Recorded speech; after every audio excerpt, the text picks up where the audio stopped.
Boom, and there we go. Welcome to the Prospect Warehouse podcast. If you are watching, you can see that we have OG co-host of the Fantasy Ace Ball podcast, Raymond Atherton, on the show today. You can follow Raymond on X at Raymond Atherton. What up, Raymond? What up, dude? How you doing?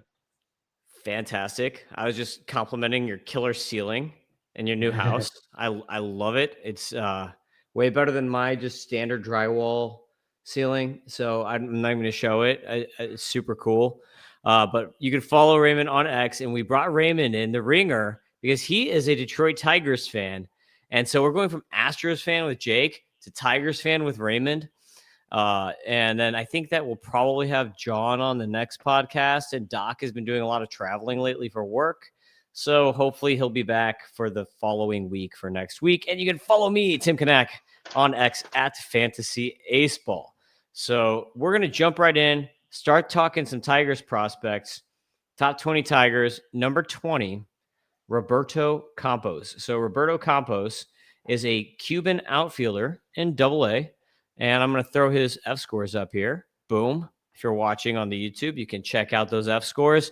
And you can see they're a bit subpar. So you might say, why, Tim, do you like this guy? There's not really anything special about him. He's hitting 240 or whatever. He only hit a few home runs, a few steals. Like, what's going on here? And it's not like he was hurt. He played in 101 games. Well, Roberto Campos is a big dude, 6'3", 200 pounds. Has some athletic tools. There's some power and speed here. This is number 20 in the system. If he's a number 4, number 5 outfielder, okay, that's not bad. Like I don't think Campos is going to be a star or anything by any means. Every system is different. I mentioned this on like every other podcast where I'm like, hey, the Orioles top 20 is going to be different than the Padres top 20. Completely different systems. The Orioles are one of the top, and the Padres are one of the worst. The Tigers have a pretty good system. But the Tiger system in general is very, very top heavy because they have like some of the best prospects in all of baseball, like right at the top. So Roberto Campos, Raymond, what do you have on this fine gentleman? I thought you were kidding when you said we were going to start with him. That's hilarious. I don't know a lot about him. I didn't know anything about him until you included him on this list. Um, I will say there's a minor league stadium like one town over, and one of my favorite things to do is to like watch the height weight listings and then look at them in the batter's box and just be like, that dude is not 6'3", 200. Yeah. Especially as those kids bulk up. Are you watching what are you watching Double-A or Triple-A? We have the Loons High or the Dodgers High A in Midland, Michigan. So maybe you've actually seen him. They're the Great Lakes Loons. They have Jose De Paula or Josue, however you say his first name. Josue. I watched him hit a leadoff home run over the summer. But no, I would be surprised if Campos was more than like a short side platoon fill-in outfielder. I think you're right. Yeah, I mean, last year he was pretty solid in high A. 21-year-old with a 126 WRC plus, 10 bombs and 11 steals. So I feel like there's a little bit of something here. Big dude, like he could turn into a backup. So like it's not nothing for number 20. So let's jump then to someone we will have more to say about.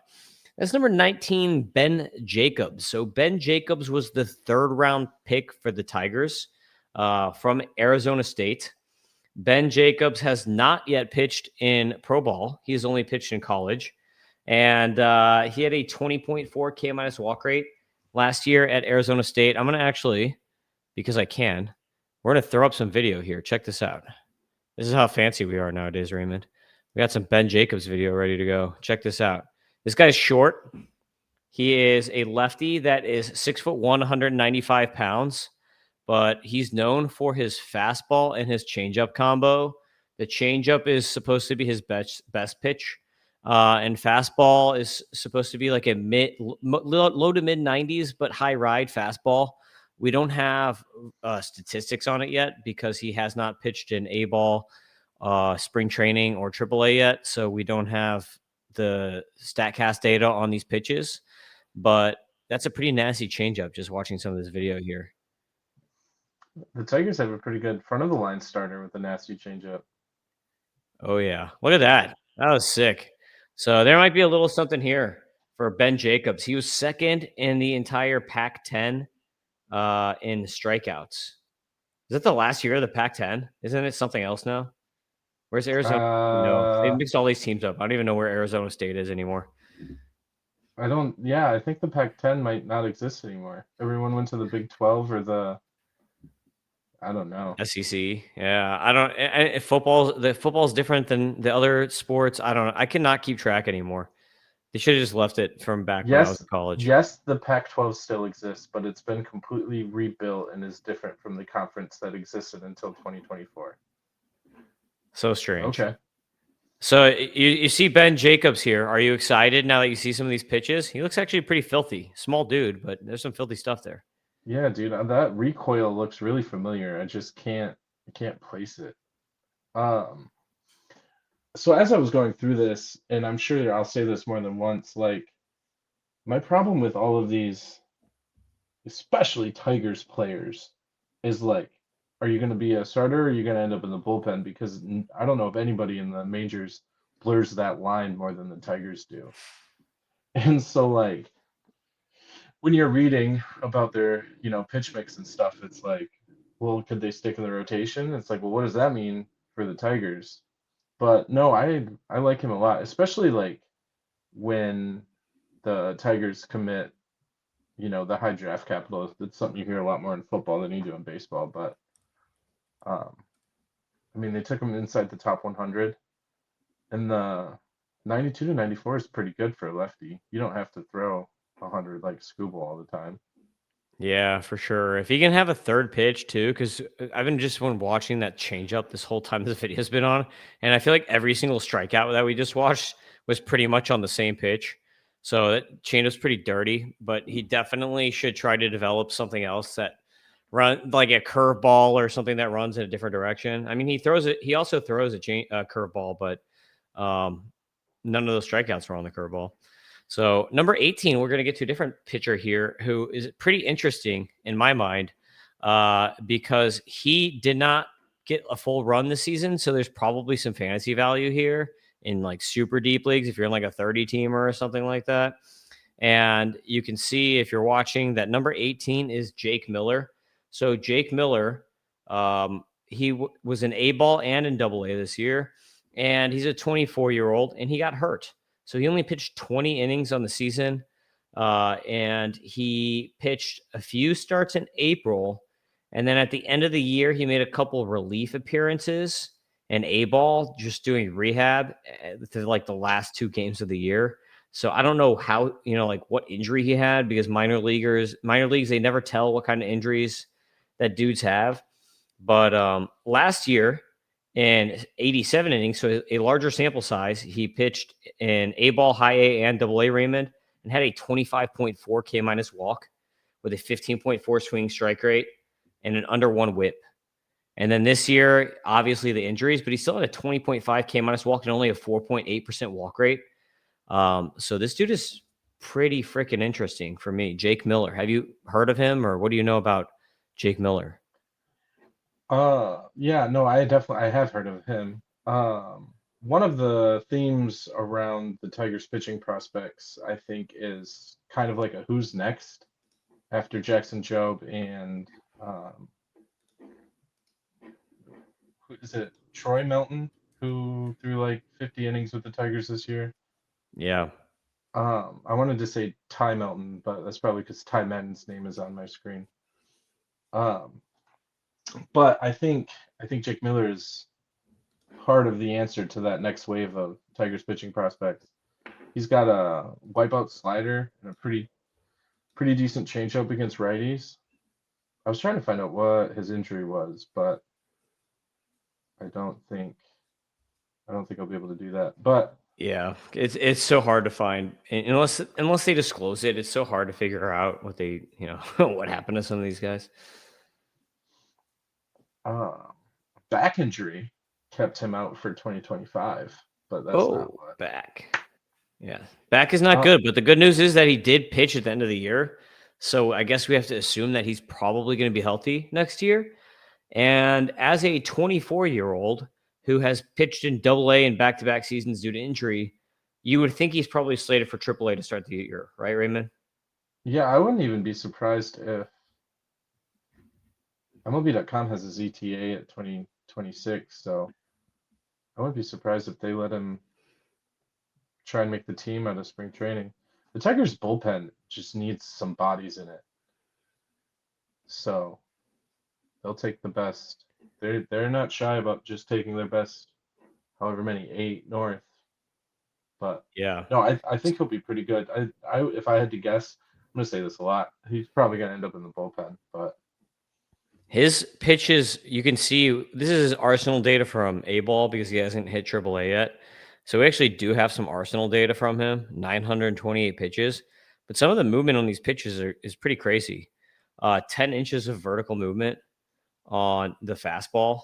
That's pretty ridiculous. So that's good. It was 16.8% swinging strike rate. So that's a really good fastball. The slider, he's only throwing about 80, even though it has a 19% swing strike rate. So yeah, it has it gets swings and misses, but he's not really throwing it too hard. And this sinker, look at the movement on this pitch here, Raymond. 92.6 mile per hour sinker with 10.7 inches of vertical movement. And that's not even including gravity, and then 6.5 horizontal. So this thing is it's only 8.8 swing strike rate, but that thing is moving so much. Like I don't even know how anyone can barrel that. And he's throwing it at a 54% strike rate. That's a good pitch, that sinker there for Jake Miller. But he's got a 115 control on the F scores, 107 stuff, 100 FERA. So pretty interesting player here, I think, if he can stay healthy for Jake Miller. it's probably worth saying the Tigers haven't stretched him out yet as a starter. So if they do that, I would not be surprised if he spends a big chunk of time in the minors. But if they keep him as a reliever, he might be fast tracked to Detroit. Yep. Number 17 is Izaac Pacheco, third baseman. He's been around for a hot minute here. I feel like he's been around forever because he was drafted back in the second round of 2021 as a high schooler, paid almost $3 million so back in 2021. That's some nice signing bonus money there. Pacheco's deal is that he strikes out way too much, but there is some power here. And he had a pretty decent season last year, but he was still only in high A. So this guy's been around since 2021 and he's still only made it to high A. I don't know what that really says about him, but a 155 WRC plus last year is pretty good. So like, I don't know why they like didn't promote him when he was having such a good season and just left him there the whole year. But I don't know what that says about how they think about him, but he has a 113 power F score on the F scores, 99 hit. So it's not bad. 98 discipline. So he's more or less kind of like an average hitter plus power. So that's kind of interesting, especially because third base for prospects and for fantasy kind of sucks. So I don't know. I mean, like 68% contact rate isn't great, and neither is the 29% K rate, but he is at least getting to power, almost a 900 OPS. So, I mean, like there is something here. It's a little interesting. You'd rather take that than like a Cabron Hayes profile all day, I think, for fantasy. But I don't know. He's still only 22. So what do you think about Pacheco? He's 23, but I think what you said is exactly why he's still in A ball is because he was not drafted by Scott Harris and the current Tigers Brain Trust, whose entire hitting mantra is don't strike out too much, take your walks, attack the strike zone. So the fact that he doesn't do those things well, I would imagine they want him to start doing those things well, and he hasn't yet. So he hasn't moved very much. But I mean, yeah, the 17 home runs last year is decent. 887 OPS. It's got power, but the Tigers really care about strikeouts, and he strikes out way too much. Yep. Bench bat, maybe? I don't even know. Maybe quad A player. Yeah. When he's 27. That's a nice beer league profile. Next on the list, number 16 is Max Anderson, second baseman, who's pretty close. Kind of going to be interesting here because if the Tigers promote Max Anderson, to take some room ahead of Kevin McGonigle. I think there's going to be like maybe a riot or something. You tell me as a Tigers fan, but the F scores like him a lot.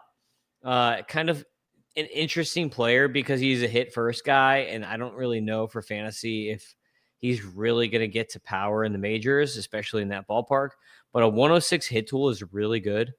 That's like the hit scores on F scores maxes out at like 112. So 106 is actually pretty good. A lot of these other scores will get up to like 150s and stuff like that, but hit tool is a lot less of a, I guess, disparity between the differences. So like a 1 point difference in the hit tool matters a lot more than like a 2 or 3 point difference in power speed, just to give you a barometer. But 104 power, 106 hit, 98 discipline, 87 speed, 108 durability, and then a 132 age adjusted WRC plus. So pretty solid age adjusted WRC plus there. But he's running good contact scores, doesn't strike out a lot. He's not really walking either, with 15% K rate, about a 6% walk rate. But the dude did hit 19 homers, and his power is slightly average. And 104 90th EV is like exactly MLB league average, but the max is only 107. So it's kind of like he's just like really getting close to the max a lot. And a 50% ground ball rate kind of is like, I don't know how much power he's going to get into, but I think he's a good hitter and could be a nice bench piece as the Tigers kind of transition into a bunch of these young guys. What do you think about Anderson, Raymond? Yeah, I think he has two things going for him to help get him to Detroit faster. One, he's right-handed. The Tigers desperately need a right-handed infielder, specifically a third baseman. They are just so lefty leaning up and down that lineup. And they moved him to third base, I don't know when last year, but he took to it pretty nicely. Yeah, on my notes, he has, like I said, a ton of contact, or like you said, ton of contact, but the quality of that contact will probably determine if he's just a bench bat, like you said, or something more than that. But 50% ground ball rate, 22% line drive rate, the quality of contact would be my biggest question.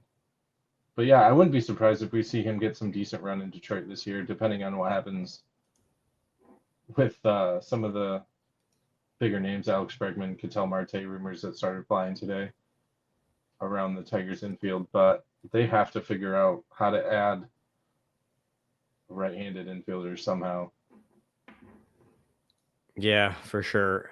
Next on the list is going to be a starter slash reliever. So one of these guys that you kind of mentioned or preluded, it's Kelvis Salcedo, who only hit a ball. I'm going to pull up his profile here on our thingy. But this guy's pretty interesting because he only throws like 2 pitches. Let's see what kind of data we have on him here. 107 F stuff, a 127 F control, 105 FERA. And he had, look at this, he had a 170 Sierra. So JAERA is Sierra. For minor leagues, he had a 170. That's really good. But you can see here, he threw his fastball almost 50% of the time. Then he threw a cutter and a changeup. And then he threw these couple of pitches here, slider, sinker, barely. The cutter, a 27.7% swinging strike rate on an 88 mile per hour cutter is absolutely ridiculous. And he has a 30% swinging strike rate on that changeup. This is a guy that we have to look at, Raymond, because he's have you ever watched Kelvis Salcedo before? I have not. I'll tell you, this guy. What did that just say about his height and weight? It said 6 foot, 180 pounds. You tell me, does this look like 180 pounds? No, that's a big boy. Yeah. He looks like Big Sexy up there. MLB.com has him, yeah, 6 foot 180. Yeah, there's no way he's 180. He unless he spent he was 180 like at spring training and then has spent his entire season just like chowing McDonald's every meal. There ain't no way because he's a big boy. But I want to check out this cutter here. Let's see what we got on this almost 30% swing strike rate cutter. Because that's MLB.com has it as a slider. It says the pitch comes with cutter-like velocity and glove slide movement, but shows impressive drop and spin that fools batters routinely. Oh, there it is.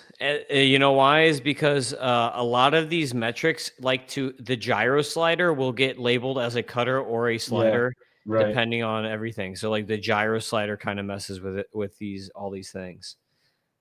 The good thing is that there's now a designation for sweeper. ST is the designation for sweeper. So now there's a difference between sweepers and sliders, but they haven't figured out gyro slider yet. They just call it cutter or slider. But yeah, we saw a couple examples there. So Kelvis Salcedo pitched 68 innings last year. He made 10 starts and 8 relief appearances with a total 23.6 K minus walk rate in A ball as a 19-year-old. So this big boy is only 19. What do you think? Oh, that's nasty. That was nasty right there. Why don't you have video on everyone? No, I'm just kidding.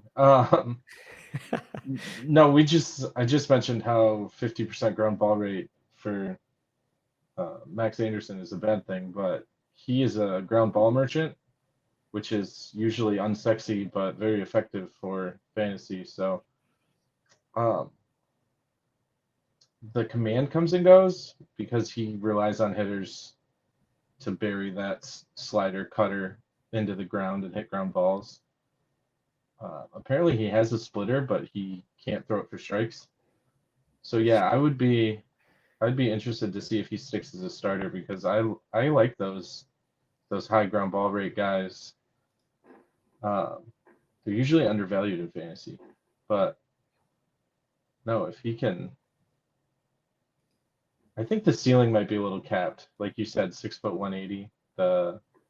He touched 98.5, but no extension, no extension.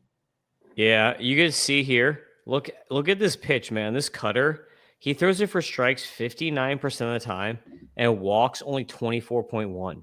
That's insane. So like that means 76% of the time it's either a ball in play or it's a strike, which Yeah, is like one of the best rates that I've ever seen on a single pitch.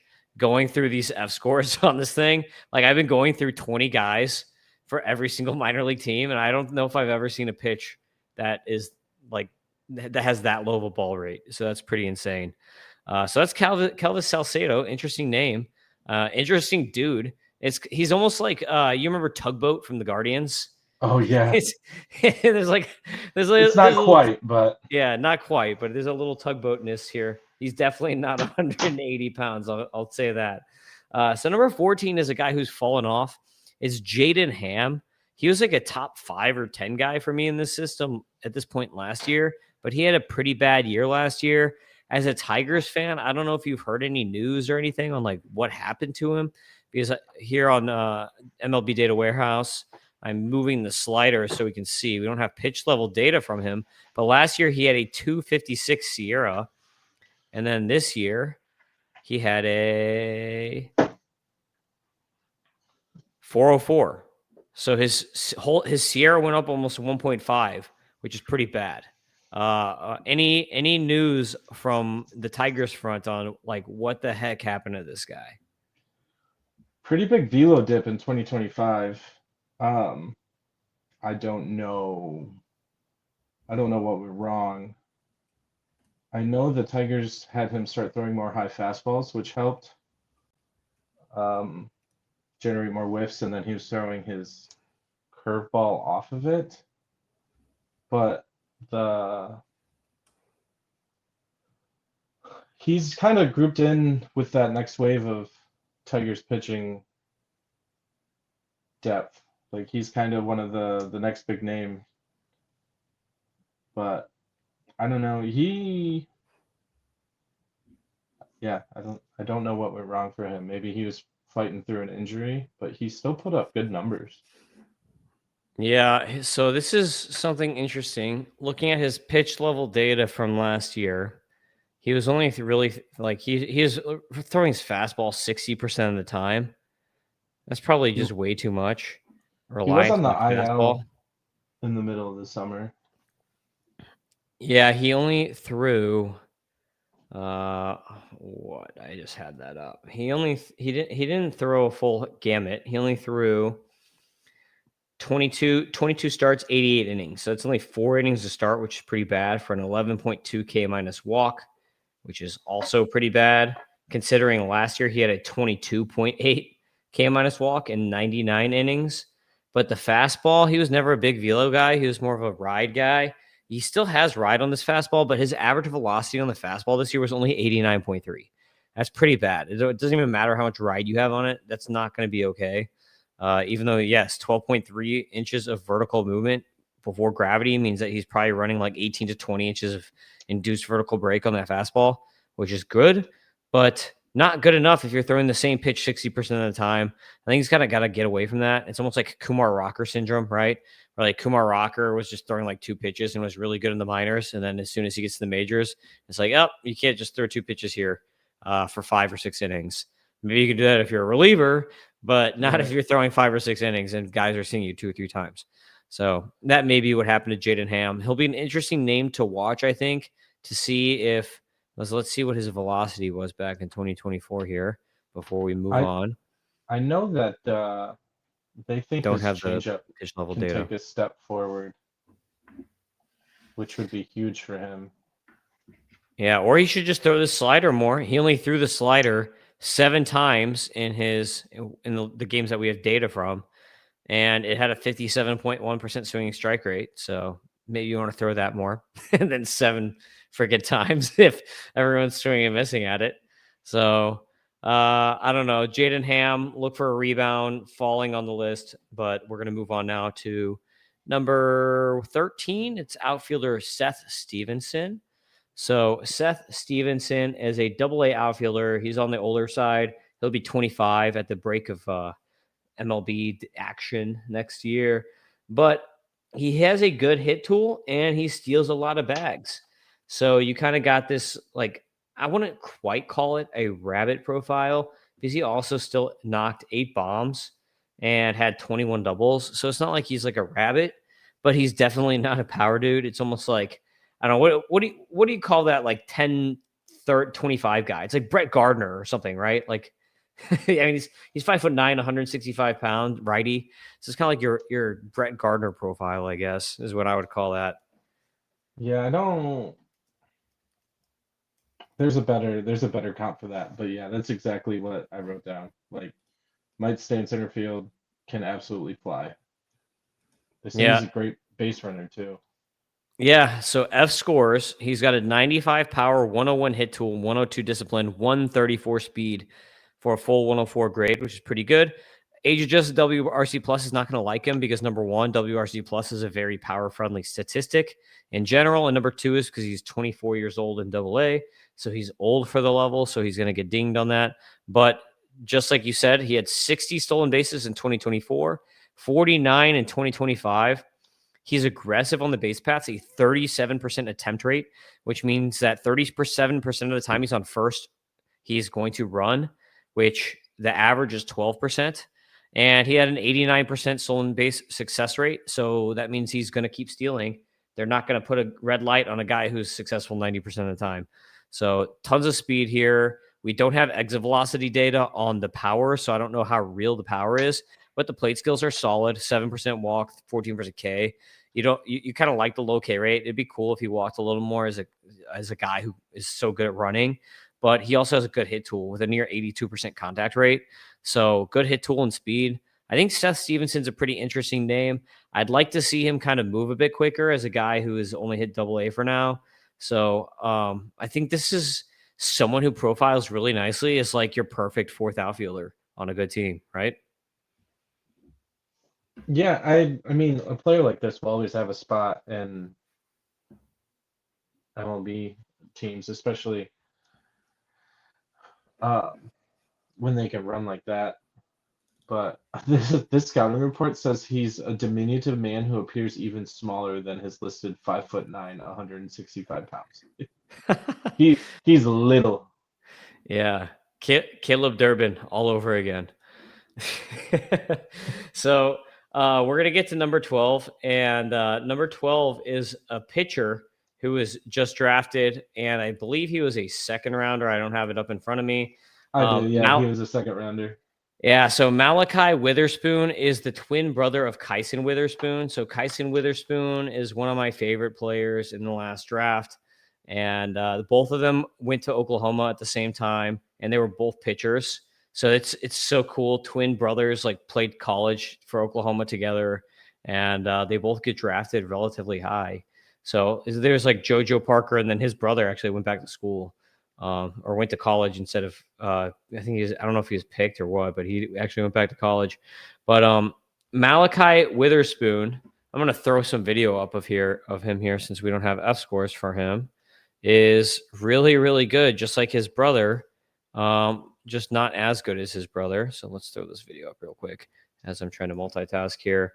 What do you like about Malachi? Like, I'm a big Malachi fan. Are you? Do you have him as high as I do here in this ranking? I do like him, and I like the story, like you were talking about. But this profile of uh, a fastball that just gets pounded with elite secondary pitches drives me nuts.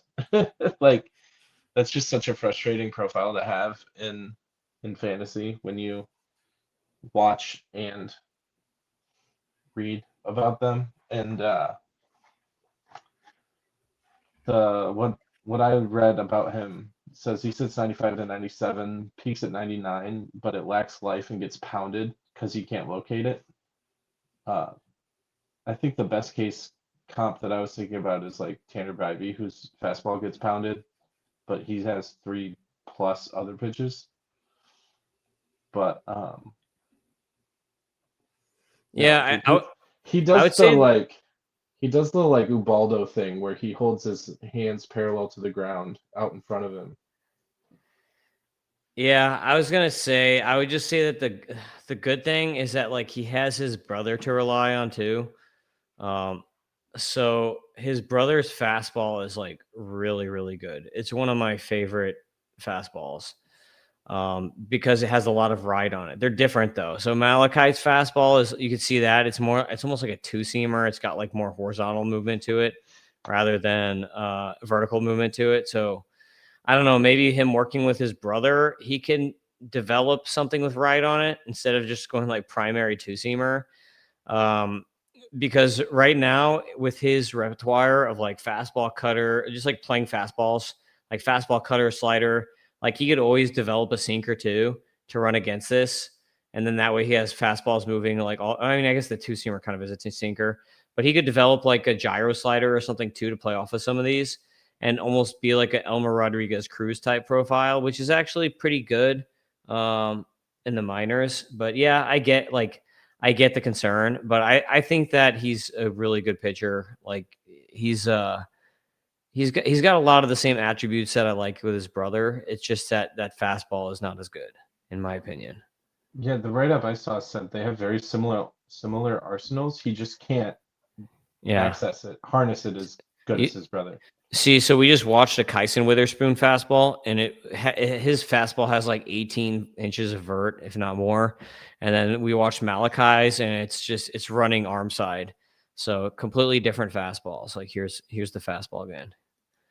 So it kind of moves Uh-huh. over 96 right there. So just a completely different fastball. So besides that, their arsenals are almost pretty similar. So kind of interesting to see that.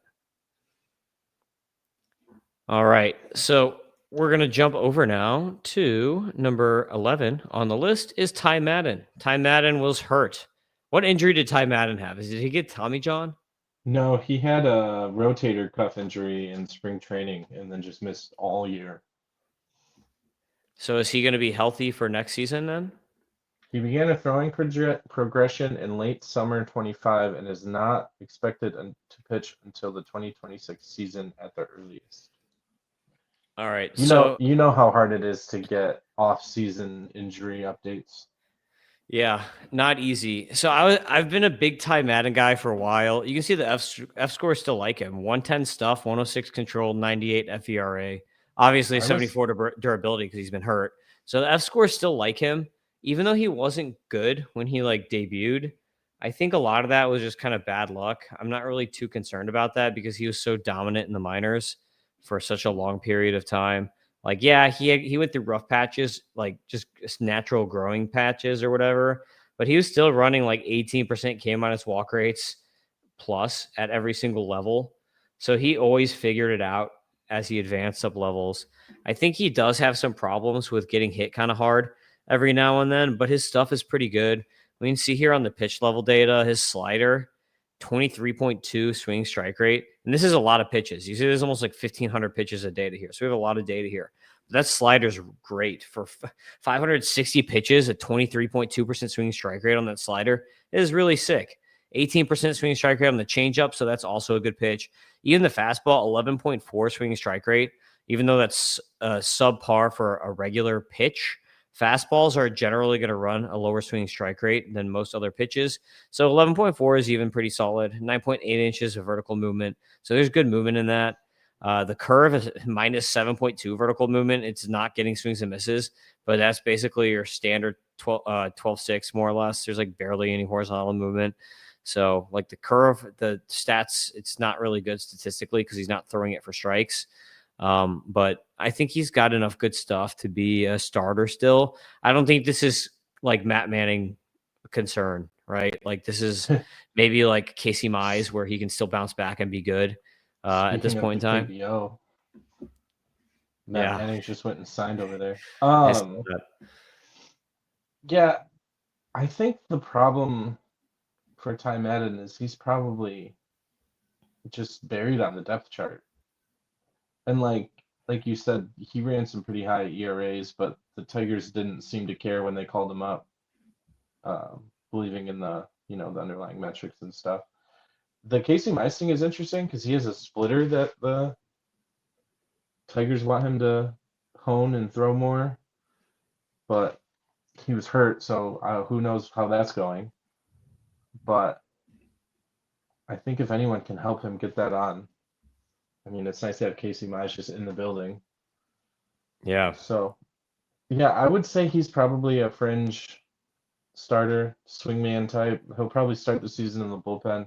The Tigers have been linked to a couple different free agent starters, and Scott Harris at the end of his press conference or at the end of the year press conference said they were going to target free agent starters. So I would be pretty surprised if he wins a starting spot outright out of camp, but I think he'll be in the bullpen if he's healthy. That's probably a good spot for him coming off of injury. He can build back some innings. Right.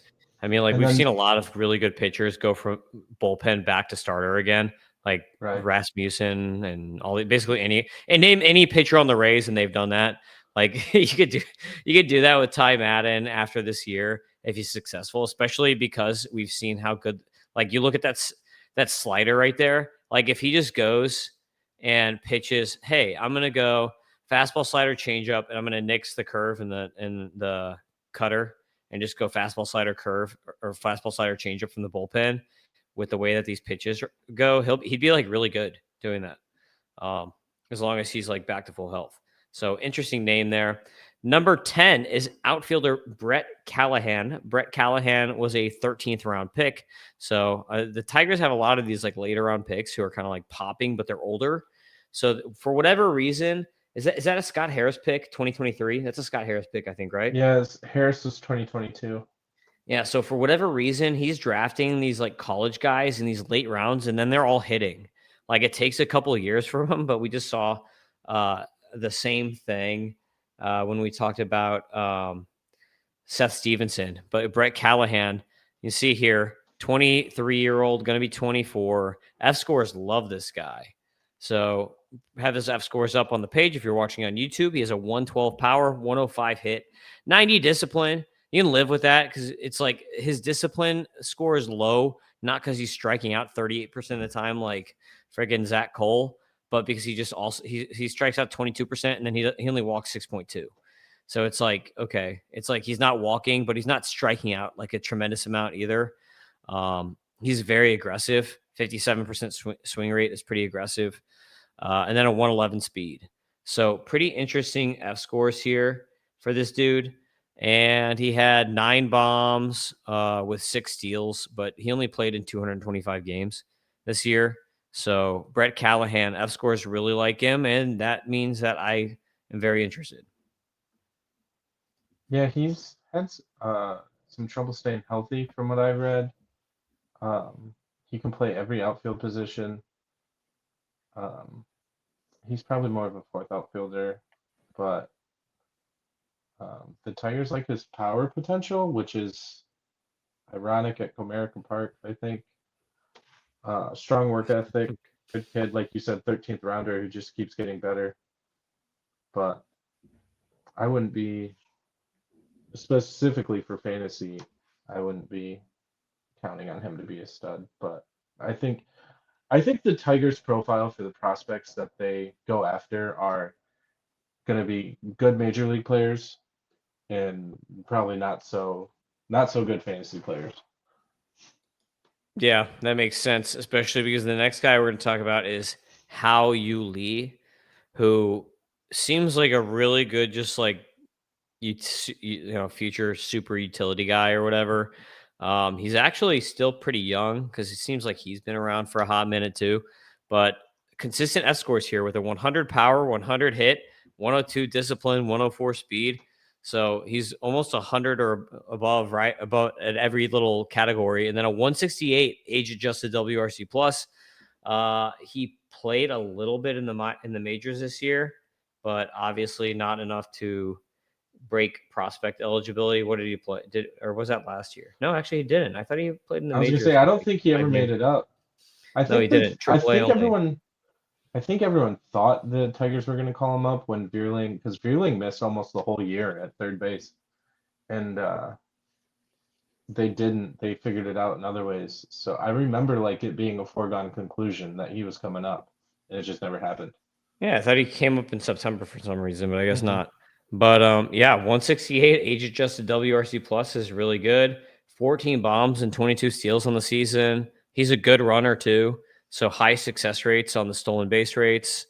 A little bit of power, a little bit of speed, nice hit tool, and good plate skills. So he's just kind of like an all around guy who does everything. EVs are pretty solid: 105.5, 90th EV, 112.2 max.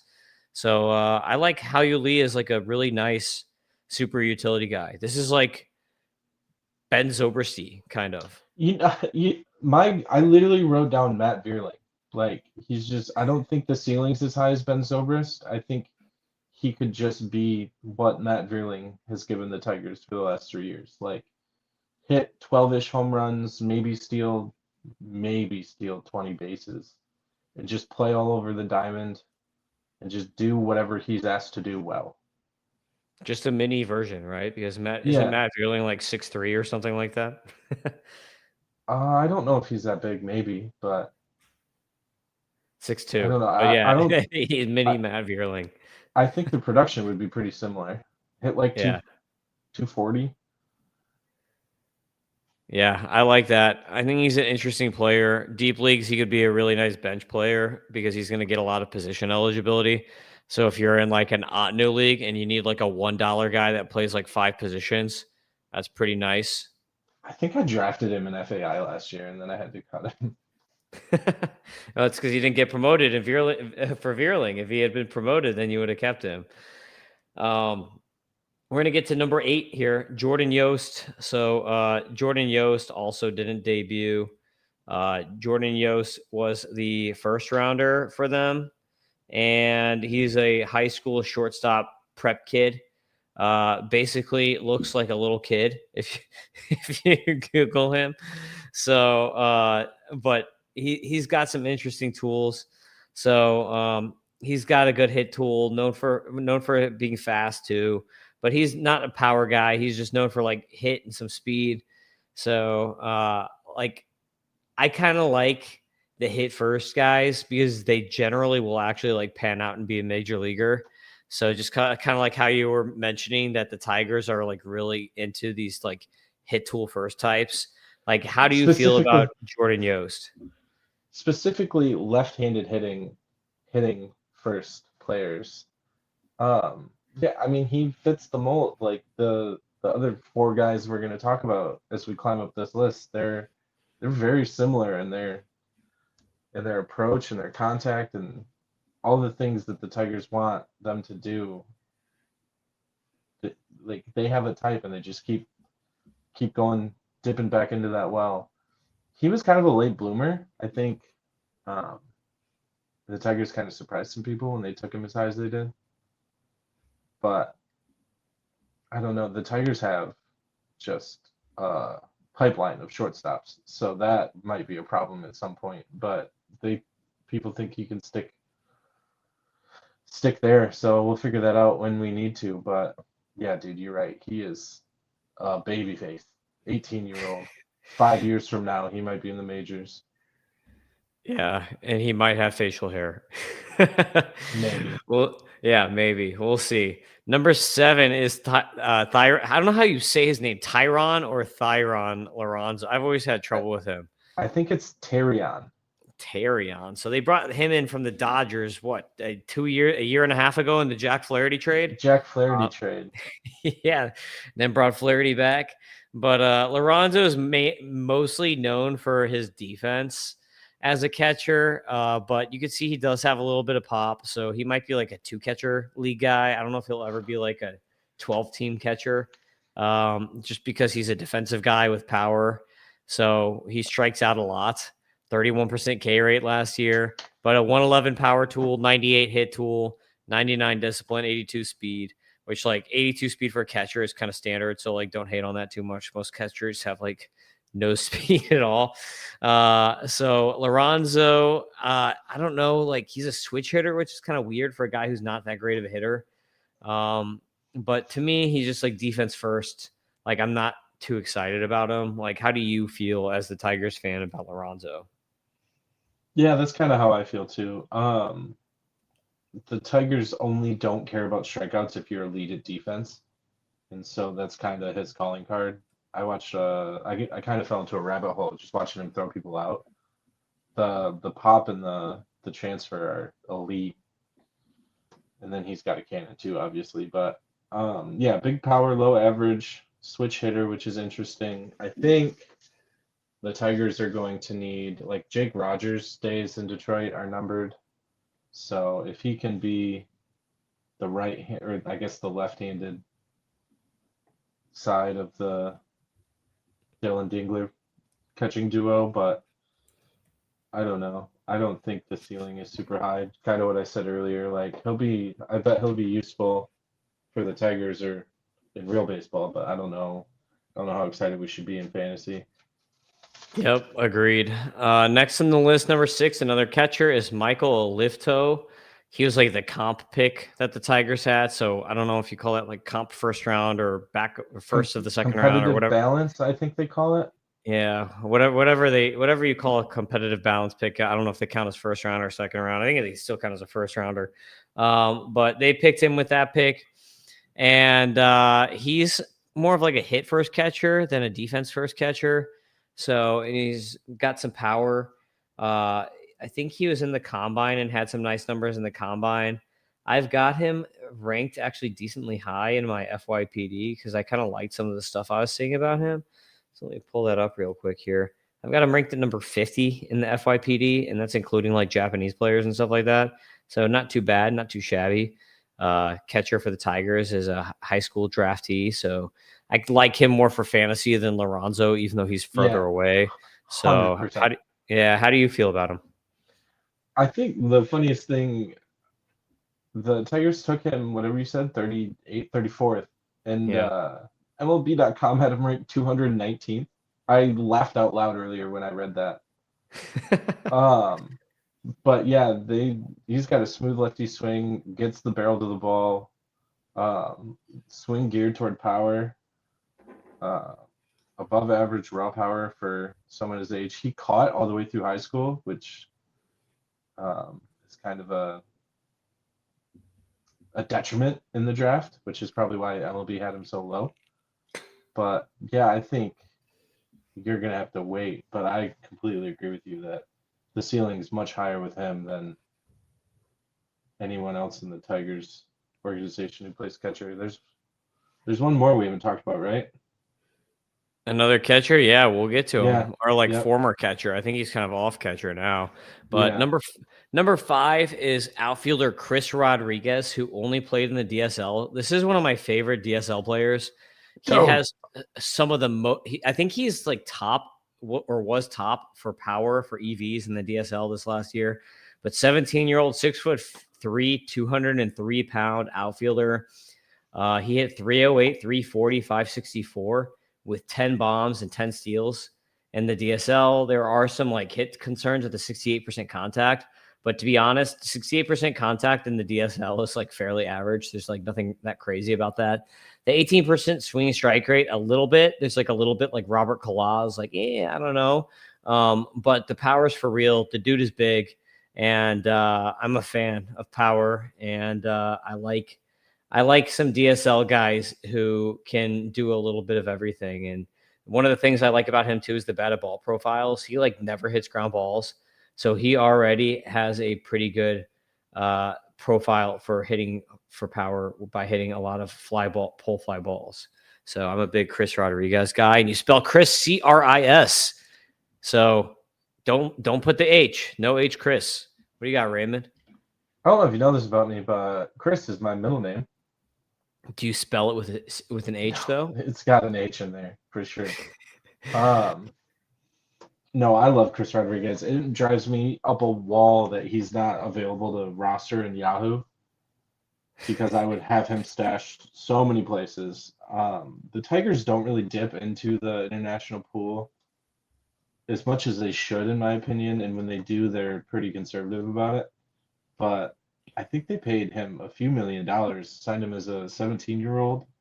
And I think he has all the makings of like a true 5-tool outfield. Like he could be a superstar. And I think he's making he's going to start his stateside journey. I think he'll be in Florida Complex League this year. So you might be able to go see him. Yes. And yeah, dude, I hope so.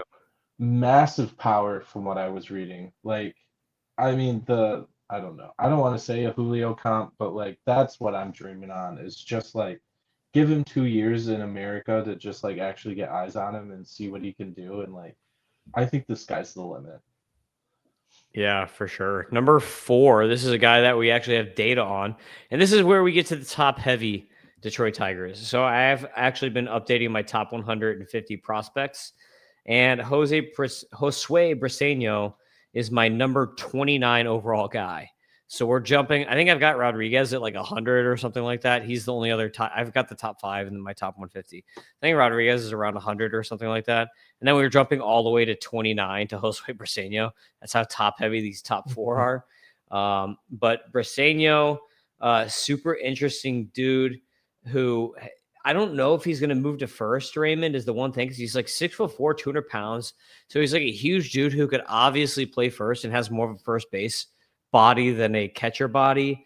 And he played 8 games at DH in AA, 27 at catcher, and 10 at first. So they're kind of just trying to keep that bat in the lineup no matter what.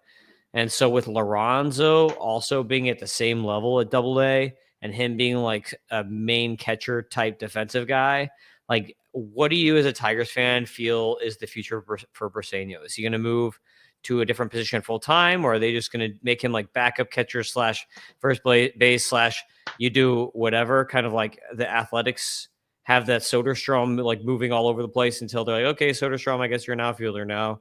What do you think is the future for Briceno? So he had a knee injury, and so after he came back from that, the Tigers just straight up didn't let him catch. So he was iffy behind the plate before that. And if we know one thing about the Tigers is that they value defense, especially you always hear coaches and teams talk about up the middle. So catcher is one position where I cannot see them settling for anything subpar behind the plate. So I would think he either platoons at first base or DH, but the Tigers kind of have lefty mashers at both of those. Like, I don't know, Kerry Carpenter at DH and Torkelson / Colt Keith at first base. So I don't know. I don't know where he's going to play, but I think he won was that 2024? He won the Arizona Fall League Triple Crown. Yeah. Do you remember that? He hit 433, 10 homers, and 27 RBIs. Yeah, that's really where the power came on the scene because I liked him a lot from like a hit tool perspective. I was like, man, this guy is such a good hitter. And he's 6'4". I was like, he's got like I was thinking this like 2 years ago or something. And it was on like when I was on Prospect One with the Welsh, and I was just like, this guy needs to get into more power. Like this guy's got this crazy good hit tool, and there's just like no power here. And then he went to fall league, and the power just took off. And then last year he put up 20 bombs. So the power is now here to stay. He had a max EV of 114.3 in 2024. That was not even 2025. We don't have any exit velocity numbers from 25. And he had a 107.5 90th percentile EV in 2024 also. So that was as a young 20-year-old or whatever, before he was even 21. And now here he is playing at a really nice double A age to level as a 21-year-old. And I gave him Raymond on my tools. I gave him a hit tool of a 50 grade out of a 60. Plate approach, I gave him a 55 out of 60. Power, I gave him a 55 out of 65. And then speed, I gave him a 30 out of 30. But F scores have him at a 115 power, 101 hit, 110 discipline. I think the hit is better than what F scores are rating him as for now. But the thing is that F scores are going to draw on StatCast data that we don't have access to right now. So once we get more StatCast data, I think that hit tool is going to tick up from that 101 that we see there. Because I think he's a much better hitter than league average for Briceno. But I'm a big fan. He's, like I said, he's top 30 prospect for me. Yeah, so apparently when he went out with this knee injury, I found an article that he came back more athletic. He used this time off to get more athletic, specifically in his lower half, and that allowed him to take off in the AFL. So everything you said, the timeline lines up perfectly. So I think he's another one that could take a pretty big jump here. I don't know. I'd be pretty surprised if he's in Detroit in 2025. Honestly, I could see if I had to pick one person to get traded off this list, it'd probably be him. Just because of so many catchers. I hope not, though, Just man. I hope they hold on to him. yeah, I don't. How long do the Tigers have Torque for? I think they've got him for 2 or 3 more years, but he's going to be I'm looking entering it up. arbitration years, and there might be a point where they're like, I don't know. Torque is just a lot of power and not a lot else. So I don't know how. Do you really want to keep him, or would you rather transition? From I him to think the someone Tigers else. want Colt Keith to stick around first base too. I don't think they're ever gonna 2028. The Tigers have him for 3 more years at Arb. Yeah, well, they also have a DH. So number 3 is Bryce Rainer, who was the shortstop, and of course, Detroit's always going to run into this Bryce Rainer versus Connor Griffin thing. That's going to happen forever. But Bryce Rainer was actually way better than people think because of his injury. Yeah, he So got hurt. this is 6'3", 195-pound shortstop who's going to be 20 next year. It'll be his age 20 season. He was 19 this last year, and he had a 844 OPS, 9 steals in only 150 at bats for a 75% stolen base success rate. So aggressive on the base pass with a 26% attempt rate. And this is the thing that I love: 92.1 average EV, 107.9 90th, and a 111.6 max EV. All those numbers are from a 19-year-old. Like those are ridiculous exit velocities for a 19-year-old. Those are like major league all-star level exit velocities. The only problem is his launch angles kind of suck. 5-degree average launch angle. You can see a 50% ground ball rate.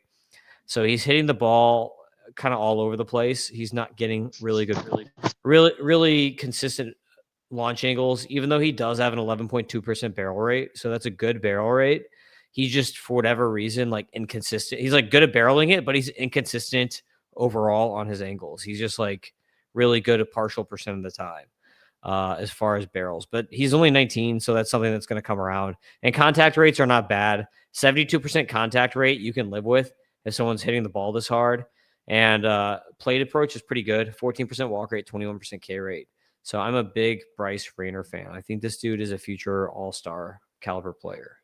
Dude, I'm glad you still have him this high because a lot of people are lower on him, I think, because of injury. And I think he like dislocated his shoulder or something. It was a pretty serious one. Yeah, But he missed the whole season after, but that's your buying window. right, Like right exactly. now is the time to buy him in this offseason because as soon as he starts doing stuff again, then people are gonna be like, oh yeah, he exists and he's really good. So like right now is your best buying window for him. I don't know. Yeah, 52.8% hard hit rate, 10.1% barrel rate as a 19-year-old. He was getting Corey Seager comps coming out of the draft, and Corey Seager is one of my all-time favorite players. Uh, I think he is truly the one to stick at shortstop. If he grows out of it, I guess he could. They said he might move over to third, but he was a two-way player in high school, and some scouts told him that he should go pitch. So he's got an absolute cannon on defense, and I think he runs Yeah. enough that 30-10 as a major leaguer, like 30 homers, 10 steals, like enough to get you by. So yeah, I think he's going to be a stud. He's far Yeah. away though. He's far away. He's good defensively. I comped him, so my comp you might not like, but my comp on him is lefty Williams mechanics with a better hit tool and plate skills. His If you watch video of him and Carson Williams right next to each other, you're gonna be like, that's the same exact stance. It's crazy. It's just one's a lefty and one's a righty. they said his swing gets a little long and loopy in the box, but I think the Tigers will help him work through that. Yeah, I'm Cris Rodriguez is probably my favorite, and then he's second favorite, like I think long he's gonna term. move fast. I like he'll probably break at high A and probably spend half the season at double A. And then next year you're looking at like a triple A and maybe a cup of coffee. Like he could still be a 2027 guy, I think, for Rainer. He hasn't Just because even. he's so good. Yeah, I don't know if he will start at high A.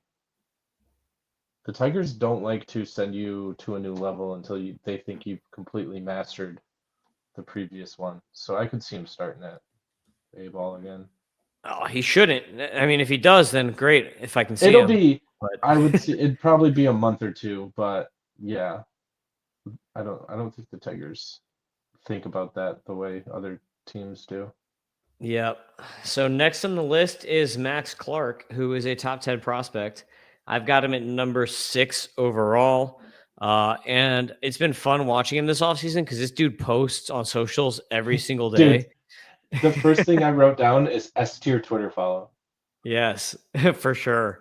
And he'll like get into conversations and fights Arguments. with people too about Yeah. like guys like with batting techniques and stuff like that. So this dude is just such a baseball dog that I love him. He walks more than he strikes out, which is like also something I love. Like over the last year, an 18% walk rate and a 16% K rate with an 83% contact rate. So this guy has a killer hit tool, killer plate skills. There's plus power in there. He hasn't gotten it to it yet. Like right now, he's only showing like average power. And one of the craziest things is when I saw his F score for speed, I told John when he did the algos, when he like took my algos and actually did the coding for it, I was like, dude, something in your coding is screwed up. I was like, how does Max Clark only have a 104 speed? I was like, that has to be broken. I was like, he is way freaking faster than that. I was like, I've got a comp on him of Corbin Carroll. Like he's like, I've got like my tool for him is a potential 70 grade speed. I'm like, what is it? Like this has to be broken. And he's like, no, the problem is he's not aggressive on the base paths. And I was like, show me. So I made him put this bar up here, and you can see Raymond. He only ran 12% of the time that he was on first. He was successful 90% of the time for 19 steals, but he only ran 12% of the time, which is crazy because he is so fast and such a good base stealer that he should be running like 30% of the time. So I don't know if this is something where the Tigers just don't want him running because they don't want him to get hurt in the minors or something like that. Or they're like, dude, we know you can steal it. You don't have to do it. Like, we're not going to promote you faster if you get 60 steals. So just focus on hitting or like what? But this is a dude who should run way more. And that's what's affecting his F score grade on the speed. So when you see 99 power, 102 hit, 122 discipline, 104 speed, he's way freaking faster than that. It's just for whatever reason, he's only running 12% of the time, and that's affecting his speed score because the speed score is going to be based on how good you are at stealing bases, your sprint speeds and how fast you are, and then how aggressive you are. It's a combination of all three. And so if he's not aggressive, if he's conservative on the base pass, that's going to ultimately affect his speed F score. But I love Max Clark. Like I said, I've got him ranked number 6 in my next ranking. My grades that I threw on him, I give him a 60 out of 70 on the hit, a 60 out of 70 on the plate approach, a 45 out of 60 on the power, and a 55 out of 70 on the speed. So if he actually reaches all those things, like this dude could be like a potential superstar. I'm glad you mentioned Corbin Carroll because as I was going through this, that thought crossed my mind, and I was like, "There's no that's pretty far fetched. Like that's kind of crazy." But I think you're right. Like I think what's going to determine whether he's a really good player or a superstar is the power, and then how much the Tigers let him run because he has all the tools. My favorite thing that he posts is how many different swings he has.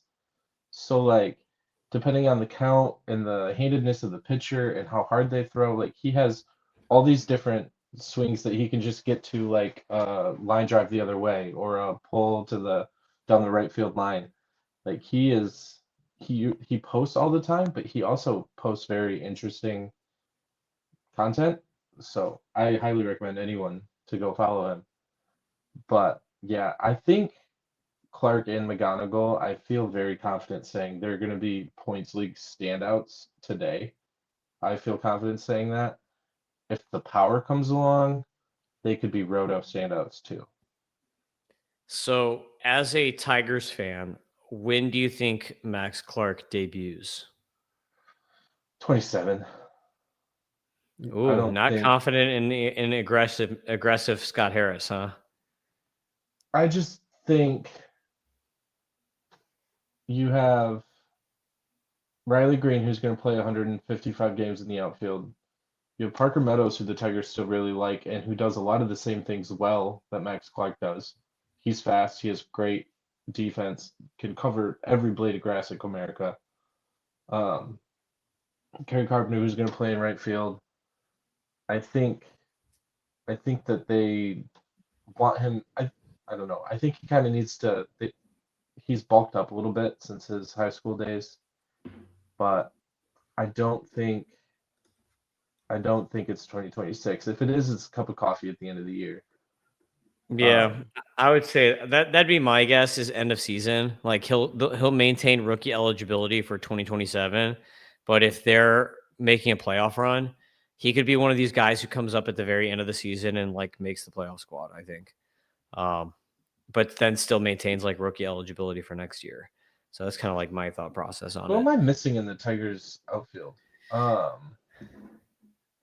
Kerry Carpenter.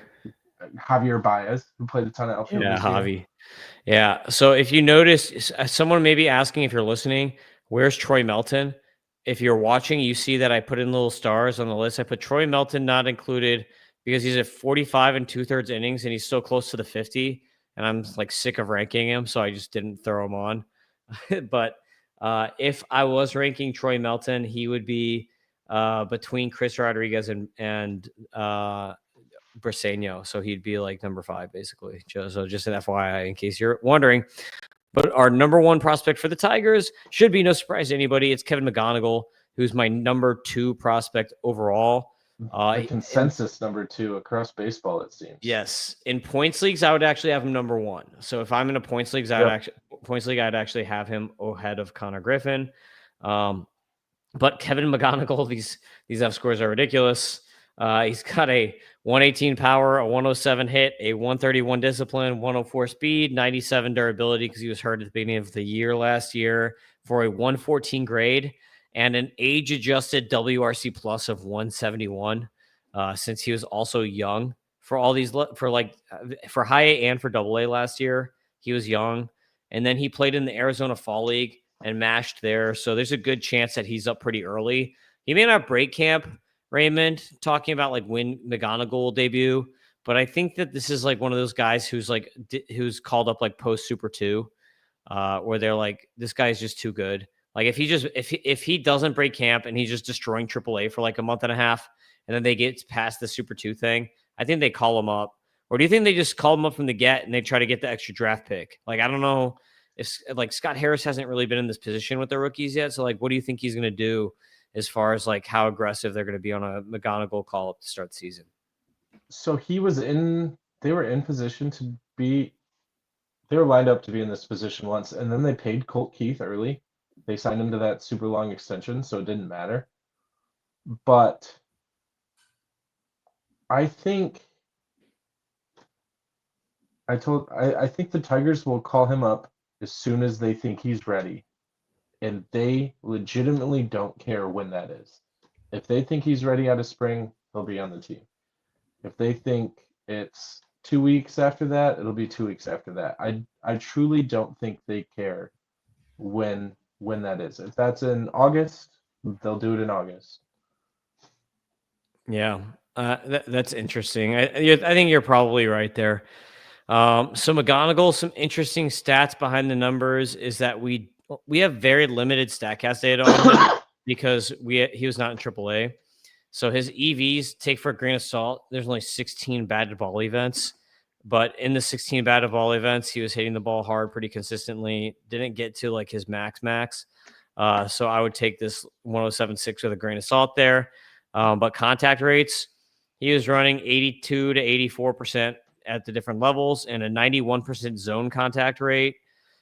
He's not a guy who's too patient either. So he's swinging the ball at a regular rate, 45% swing rate. So you're not going to run into Emmanuel Rodriguez or Lars Nootbaar syndrome where the dude just doesn't swing the bat, and that's the problem. So he's aggressive, and he's not too aggressive because he's also not chasing. So he's aggressive in zone, not out of the zone. Almost a 1,000 OPS. Like basically, this dude was a complete stud. Was hurt, 400 at bats, still 19 bombs, doubles machine too on top of it. The only thing that you can hate on for Kevin McGonigle is that his stolen bases were down. In 2024, he had 22 steals. 2025, it dropped to 10, and his stolen base success rate dropped from 92% to 59%. So I don't know if this is something where they're just like, dude, we don't care. We don't want you stealing. Like, stop doing it. Because like, we don't want you to get hurt. We need you. I just don't know, what their internal dialogue is on this kind of stuff. But like, we saw his and Max Clark's steals both basically cut in half from the previous year. And I think that's just it's probably not a player decision. You know what I mean? That's probably coming from somewhere higher up is what my guess would be. Got anything on McGonigle here? Sorry, I was trying to look up the most steals anyone's ever had under AJ Hinch, and apparently it's Jose Altuve with 30 in 2016. I don't think he likes running a lot, and you've kind of seen that with the fast players the Tigers have had already. Parker Meadows doesn't run as much as people think he does or should. So I would be pretty skeptical on anyone having elite stolen base totals with the Tigers. But no, that makes sense. I absolutely love Kevin McGonigle. He was one of two hitters with a 390 plus OBP, a 275 plus ISO, and at least 350 plate appearances last year. And then in the last 15 years, he's one of only three players with a 275 plus ISO and more walks and strikeouts with at least 300 plate appearances. The other two people were Vinny P and Juan Soto. Like, he's going to be so good. I wrote down points over Roto too. I don't know if he has enough power to be elite, but he keeps smashing. So yeah, the only problem is that Sam has him in all the leagues that we're in, so no one's ever gonna get him because Sam will never let him go, even if you trade your whole team. So I had him. I traded him in one of my dynasty leagues to go all in the championship, and I didn't win. So I think I have him one place now. Is all out of the 7 leagues I'm in. I'm down to 7, Tim. You should be proud of me. That's pretty good. I just got an invite yesterday to a league, and I'm probably going to decline it because I think I think I'm capped. I think I'm maxed. So that's the podcast. Thanks for jumping back on, Raymond. Glad to have you back, brother. I love it. So go follow Raymond on the X at Raymond Atherton. Do you still have the tilde in there, Raymond? I didn't look. pre-podcast? I don't know. I don't think so. Raymond used to have the Acuna tilde I in his I name. I think I took it out when he came back. Remember, that was the whole bit. Yeah, which I have no idea how you even add it in. So I'm jealous because I don't even know how you do a tildes on English keyboard, but you made it happen. So follow Raymond on the X, and then follow me, Tim Kanak, at Fantasy Ace Ball, and make sure you subscribe to the MLB Data Warehouse. You can go to MLB Data Warehouse and subscribe very, very easily. There's an annual plan, there's a monthly plan. If you subscribe, then you get all the cool tools that we're showing on the YouTube. So you get all the dashboards where you get F scores that are updated live, and F scores are also going to be probably a part of talking to Ross Jensen. It looks like they're going to be part of their formulated consensus. So they're going to be using F scores to help in their formulated consensus for the future on Scout the Stat Line and on what's the other one that he owns now? Prospects Live. So you can check that stuff out and make sure you subscribe to MLB Data Warehouse, because that is how you're going to beat your teammates. So you can see all these cool charts and stuff, and you can play with the sliders and kind of basically look up any StatCast data you want, even for minors and majors. Like most of the stuff you can't find anywhere else. So pretty cool place to sign up for. Thanks for watching. Peace out, everybody. We'll see you next time.